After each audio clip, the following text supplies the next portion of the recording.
Alright, so again, we're not able to do dissections because thank you coronavirus, so I'm going to do one for you. We are looking at the blue crab that is Callinectes sapidus.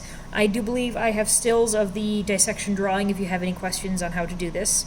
But I figure I'm going to start with some external anatomy and then move into the internal anatomy. So first up, obviously, we see the claw. And then under the claw we have the chela and the calipod as well. These are not necessarily parts you need to know, I'm just sort of pointing out them out to you. We do have our eyes here, and we also have a pair of antennae which would go here, but it looks like they are missing on our crab because this came out of the freezer. It had a time. The eyes are at the end of eye stalks, which you can see right about here. Just kind of wiggling it. And this is the orbit, the casing around the eye. This is a lateral spine on this side, over here and over here. And the branchial chambers are located along here. This is the carapace of the shell. This is the cervical groove right here. And in the back we have a swimming leg.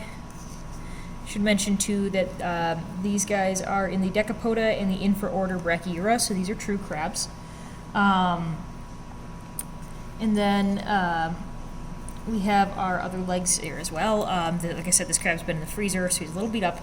I'm going to flip him over so you can see the anterior side. This is a male, and right now I am looking at the telson, which is pulled up here because he's very dead. Where the intestines would actually run down, the anus is over here as well. So posterior, anterior, ventral, dorsal. And over here is the inhalant aperture. This is the mouth field right over through here. And I'm also looking at the coxa, which are these little eggs, or ends right here, not eggs, sorry. And that is a quick external anatomy introduction to the blue crab. And I already started making a couple of cuts around the shell, or the carapace of him, to start to get inside and see what's going on. Hopefully it's not doing badly and we can actually see inside the crab. I'm sorry if the legs look funky. Like I said, it's been in the freezer. I wasn't really able to get out and get a fresh one, given the time constraints. It's very crunchy.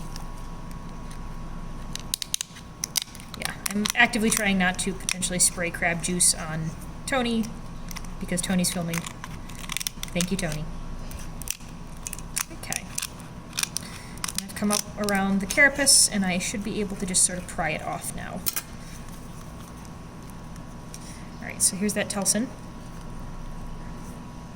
And you can see the intestine and the anus running down that. Alright. And we remove our shell. Oh, hey, you're not too bad. Oh, you're not great. All right, so that was a lot of excitement for nothing. So if I were to remove our top portion, what we're looking at here are branchial chambers with gills over here and over here. Eyes were over here. I kind of pulled those off. And right through here is the would be the cardiac stomach. I think actually that's right down here, this gas pocket. We do have some gastric muscles as well that attach it. We have a digestive cecum that runs up along here. It's a little dehydrated, so we can't really see it. And like I said, this is a male, so he will have a vas deferens in here, probably underneath these branchial chambers.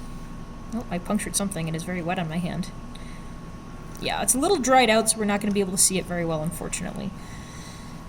Alright, and then the heart is actually located right here in the back, or it would be if it hadn't dehydrated a bit.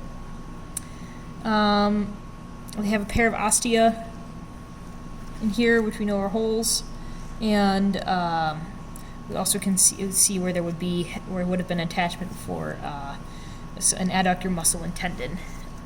And unfortunately, that's about all that you can see on this particular crab. I will have the diagram up of all the other parts, and I'll make sure to note which ones are the ones that are the most important for anatomy purposes for this lab. But that is a blue crab dissection.